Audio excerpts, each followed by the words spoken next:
Salut tout le monde, ici on est dans les locaux de rue de l'Échiquier, dans le 11e arrondissement à Paris. Et Marine et moi, on est content de vous accueillir.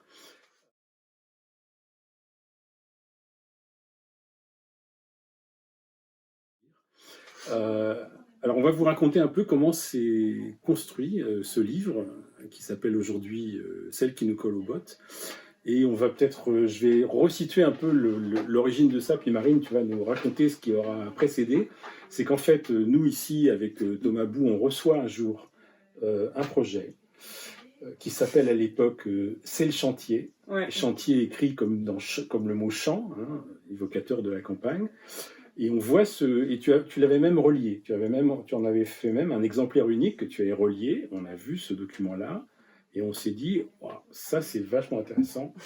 Et ça ressemble beaucoup à ce qu'on a envie de publier dans cette maison. Voilà. Donc je te passe la parole juste peut-être pour que tu nous racontes ce qui a précédé, c'est-à-dire pourquoi tu as abouti ce projet-là, et puis je vais reprendre la main pour expliquer comment on a commencé tous les deux à travailler, puisque ça fait l'air de rien pas loin de 2 ans qu'on bosse, et on a beaucoup bossé quand même. Ouais. Eh bien, avant de l'avoir envoyé à la rue de l'Échiquier, j'étais en 4e année aux arts décoratifs, en section cinéma d'animation. Et en 4e année, on doit faire un mémoire très libre, la forme comme le sujet. Et moi, ces histoires d'agriculture, d'écologie, d'alimentation, ça me travaillait un peu. Puis on en parlait souvent avec mon père, qui est agriculteur conventionnel. Et on s'engueulait et on n'était pas d'accord sur tout. Et je trouvais que c'était quand même un sacré sujet. Et donc je me suis dit que ça allait être ça mon sujet de mémoire. C'était une année riche d'interviews, de beaucoup de lectures, beaucoup de découvertes sur tous ces sujets passionnants, avec plein de problèmes, plein de solutions. Et la décision de mettre tout ça en BD s'est fait à la fin de la 4e année, donc j'ai dû faire la première version très rapidement. Et en fait, j'étais passionnée de BD et je me suis dit, pourquoi pas faire ce mémoire en BD, ça permettait de mettre en forme, dans une forme qui me plaisait beaucoup et que j'avais jamais essayé de mettre tout ça, toutes ces lectures et toutes ces interviews en bande dessinée. Et donc j'ai fait ça. Et pour finir, ce qui m'a amené à vous l'envoyer, c'est lors du rendu du mémoire. Il y a une personne dans les jurys qui m'a dit c'est quand même chouette ton histoire, tu devrais essayer de l'envoyer à des maisons d'édition. Et moi au début j'étais timide, donc du coup j'ai mis 3 mois à vous l'envoyer. Et puis finalement je me suis dit on sait jamais et je vous l'ai envoyé. Et je me souviens plus, tu l'avais envoyé à beaucoup de gens ou finalement tu avais fait déjà un petit choix dans les éditeurs qui t'intéressaient ou comment ça s'est passé?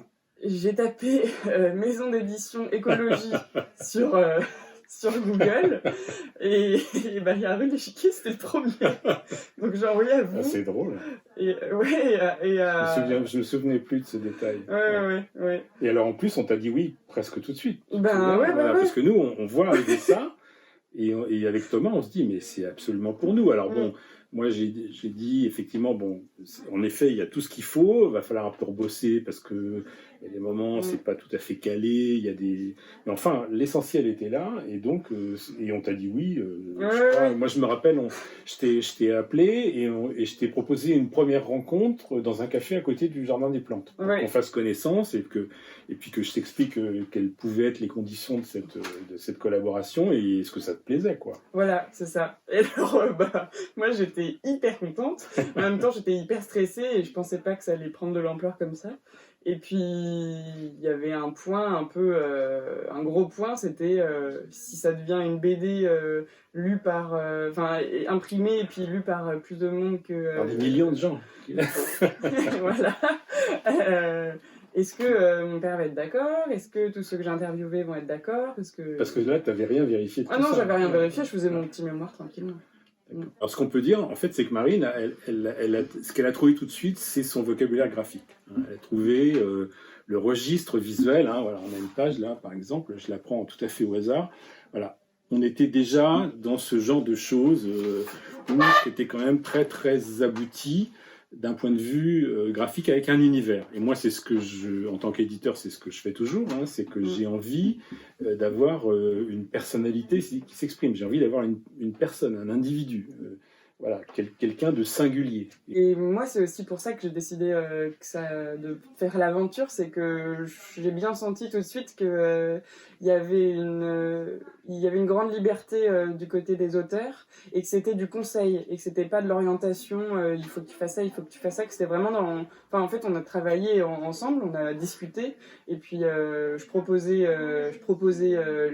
les planches, les nouvelles planches à Nicolas, voilà, les crayonnés sans la peinture, et puis lui il me faisait des retours. Ce qui était compliqué, c'est que moi je venais de passer 2 ans à lire des livres et je voulais tout raconter de tous ces livres-là. Je me souviens très bien. Alors ça, c'était encore un autre café. Ouais. On m'a donné l'impression qu'on a tout le temps travaillé au café, mais c'est pas vrai. Mais je crois que c'était l'été dernier, donc l'été 2020, si je ne m'abuse, et on s'était retrouvés en plein été, parce qu'en terrasse, justement, parce que je me rappelle, il faisait chaud dans le 13e arrondissement, et tu venais de me donner un chapitre où il y avait même plusieurs, il y avait énormément de citations d'autres auteurs, pas de toi. Et alors bon, voilà, et j'ai rien dit, j'ai lu les 2 chapitres, et j'ai reposé ça, et je t'ai dit, écoute, là, je vois bien la démarche, et ça peut être légitime de citer des références, mais ce que j'ai envie, c'est que ce livre soit ton livre, et si tu empiles les citations des autres en essayant d'expliquer pourquoi ce qu'ils ont fait est génial, ça n'est pas sans intérêt dans l'absolu, mais c'est pas, à mon avis, de ça que les lecteurs ont besoin et qu'ils vont attendre. Ils ont envie d'écouter ton histoire, alors que tu rappelles de temps à autre que tel et tel auteur t'a influencé très bien, mais peut-être, donc voilà. Et donc là, il y a eu un petit moment où c'était difficile. Difficile. Si, c'était difficile.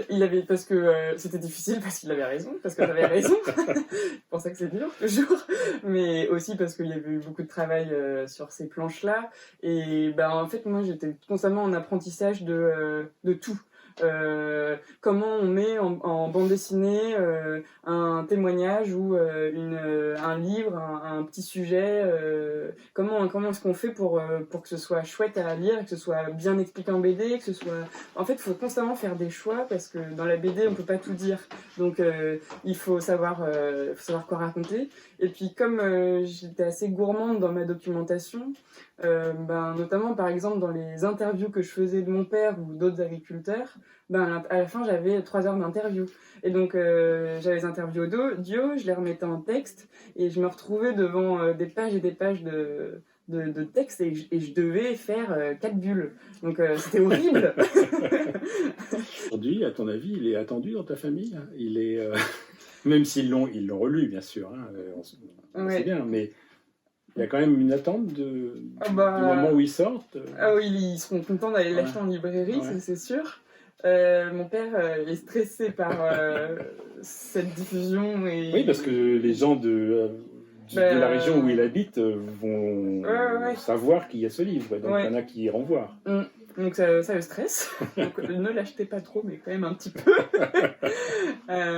Mais il a accepté, et il est aussi content que sa parole puisse être entendue sur certains points qui lui tiennent à cœur en tant qu'agriculteur.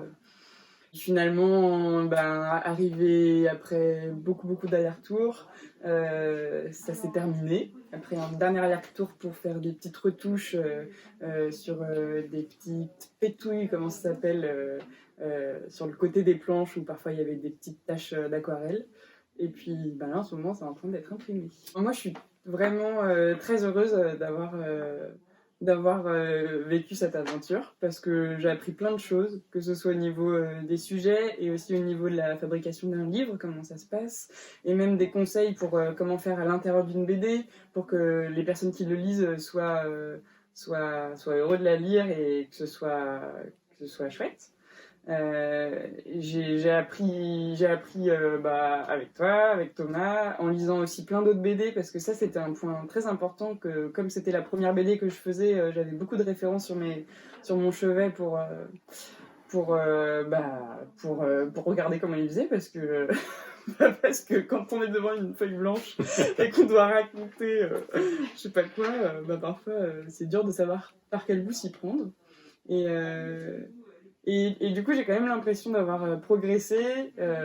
Bon, c'est pas, je suis pas encore la reine de la BD, mais en tout cas, j'ai vu une évolution entre les premières planches et les dernières planches. Et bah, c'est trop chouette, quoi. Puis c'est passionnant, en fait, la bande dessinée. Donc tu vas en refaire. Bah, peut-être.